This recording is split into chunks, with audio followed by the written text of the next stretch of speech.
Kubor nakaslem jong unong san Hima. Kawai ka jengja bas ngau Shirkai bas ngau Triam ha Madhya Pradesh, Hakhmat ka Government District Hospital, jong ka Narsingpur, ha ka ba ka khna school ka badang red class 12, ka balatip kerteng kum ka Sandhya Chaudhary, khatkhandai snem ka karta, kala sya penyap ha uwe ubre ubalatip kerteng kumu Abhishek Koshti, namar baula syok biet yaka.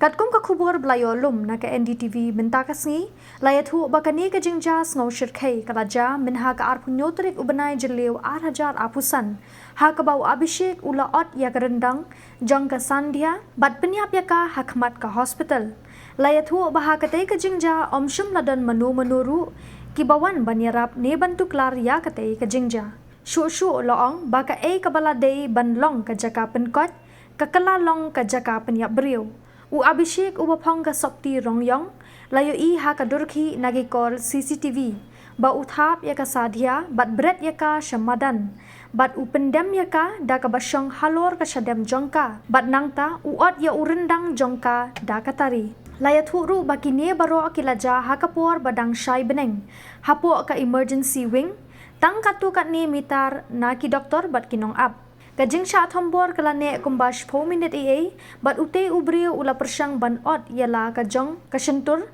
Henry umshum lala ula petno nakate ka hospital da kabat ka ba ula penyeng syabar ka khubor klayat huru baka Sandhya kalami na yang hakapor 8 baje no phaisngi ha kate kasngi da ka bayat hu haki bahayeng jongka baka let jingok ka ya ka parlok jongka hammen kensi jongka ha ka jaka khakhun layat hu bau Abhishek Koshti ulayat kai keleng kate ka hospital nadu ka por steng sngi kumta kitegi arngut kilay kren shipang habar jong ka kamra number R4R hashwa bakan sya penyap kumta ki bahayeng kate ka samla kilayo jingtip hakapor lai steng minsngi bar hakapor bagi poi ha hospital kamet jong ka kadang dansa haju da ka jing bitar ki bahayeng kila khang ka surak shabar jong ka hospital ya kane ka jing ki la penjam tang hakapor shipho steng minmit